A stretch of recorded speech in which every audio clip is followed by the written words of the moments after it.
itu Allah. Emang bisa dia nyiptain? Orang-orang itu loh nyiptain anak laki, perempuan itu bisa nggak? Wah. Tapi kalau tanya sama saya, kalau saya pengalaman. Kalau saya pengalaman, gitu. Ada nih, santri nih, dia udah punya anak cewek 3. Dia ingin punya cowok. Ada ilmunya. Ini ada ilmunya. Nah, di situ ilmunya harus jelas. Rahim perempuan itu tetap punya 2 sifat. Asam dan basa. Iya.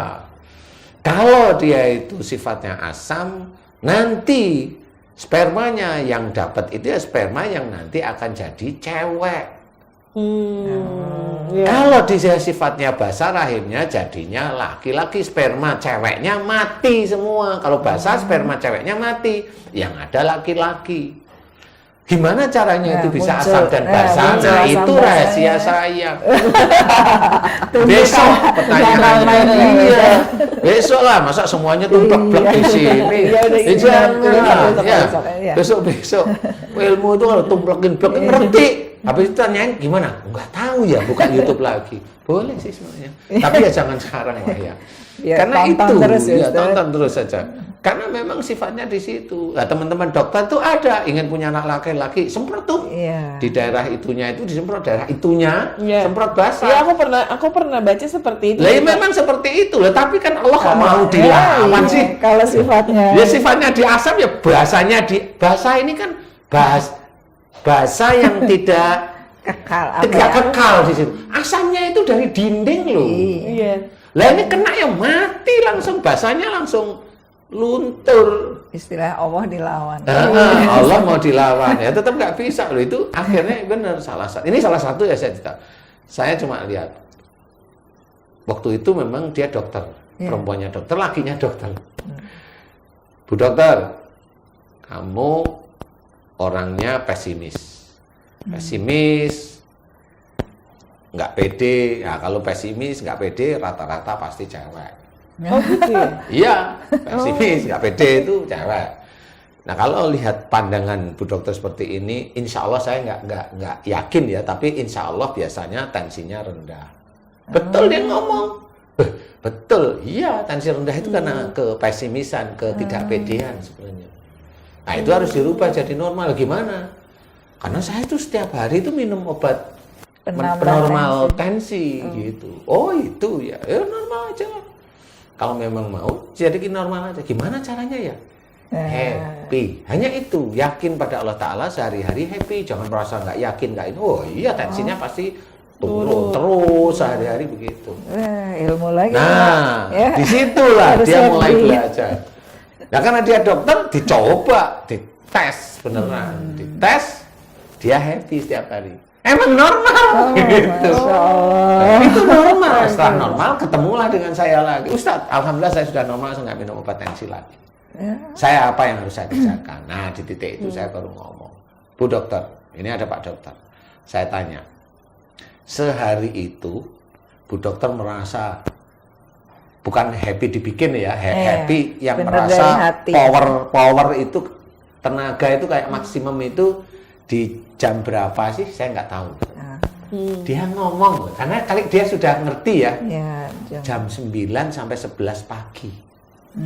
Jadi jam 9 pagi sampai 11. Saya cuma bilang, di jam 9 sampai 11 itulah lakukan hubungan suami istri. Oh itu biar dapat anak laki. Nah, karena di titik itu rahimnya baru basah. Kalau basah, nanti sperma yang perempuan mati. Nah, waktu sperma laki itu hanya cuma 3 jam. Jadi setelah 3 jam kurang lebihnya, ya ini kurang lebihnya, dia akan mati. Nah, di titik itu jam 9 sampai jam itu habis. Dan dia tahu sel telur matang, dia ngukurnya ini 14 hari, jangan 14 hari. Sel telur matang itu di titik 14 hari, saya nggak bilang itu salah, enggak, tapi hanya gambaran. Dah, di titik-titik dekat 14 hari itu, mana yang badannya anget, meriang, males-malesan, nah insya Allah itu sel telur matang. Lakukan Bu dokter. Beliau lakukan beneran. Di titik itu suaminya kan dokter ya, dokter di lain tempat, nggak boleh ini cuti. Suruh cuti. Karena di luar kota ya. Habis itu betul, alhamdulillah. Nah, ini memang dokter ini mabuk kali ya. Ini bercanda maksud saya. Dia itu sampai nggak mau di USG. Oh ya? Saya nggak mau membuktikan, mau membuktikan laki perempuannya. Sampai akhirnya melahirkan itu? Sampai Iya. melahirkan. Dia pengen bener nggak sih? Bener nggak? Karena dokter, ya dokter mabuk kalau gitu. Ya akhirnya lahirlah anak laki-laki. Oh, Masya Allah. Berarti bener ya kalau ada pengantin baru honeymoon tuh biar bikin Mood, happy ya, Ustaz? ya moodnya muncul seperti itu. Jadi insya Allah itu jadi asik sih. Mau tanya apa sih? Jadi kemana-mana. Menstruasi jadi gitu. Ini bayangin, oh ternyata ini hubungannya sama ini sama Iya. itu, ini. Ternyata itu bulat ya Pak. Nyambung Maksudnya. semua. Bukan bulan, nyambung. Iya, nyambung semua. Semuanya itu nyambung. Sebenarnya semuanya yang ada di sekitar kita itu petunjuk dari Allah Ta'ala. Iya. Termasuk Allah kan menulis sama Allah itu menceritakan dalam Quran. Kekuasaan Allah, kebesaran Allah itu termasuk yang ada di diri kita. Iya. Tapi banyak yang nggak tahu. Yang tahu dokter lah, tahu tuh ini, itu, ini. Tapi kan perjalanan kok bisa begitu, nah itu kan nggak belum pernah.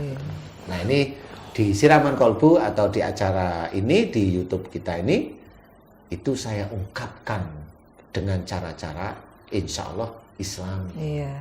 Dari sisi akhlak, dari data-data hadis maupun Al-Quran, insya Allah nggak akan keluar. Ya, kita memahami ya dari tubuh kita, Dari tubuh bahwa kita. semua kekuasaan Allah. Semua ya, Ustaz? kekuasaan Allah, makanya kalau sudah kekuasaan Allah, mana kita mau mengaku bahwa apa yang terjadi setelah kita kerjakan itu gara-gara saya kan? Pantaskah kita? Pantaskah kita sombong? Iya. Fabi ayi Alai Rabbikuma Itu kasih Pak. itu harus itu. Jadi, Alhamdulillah banget Pak. Akhirnya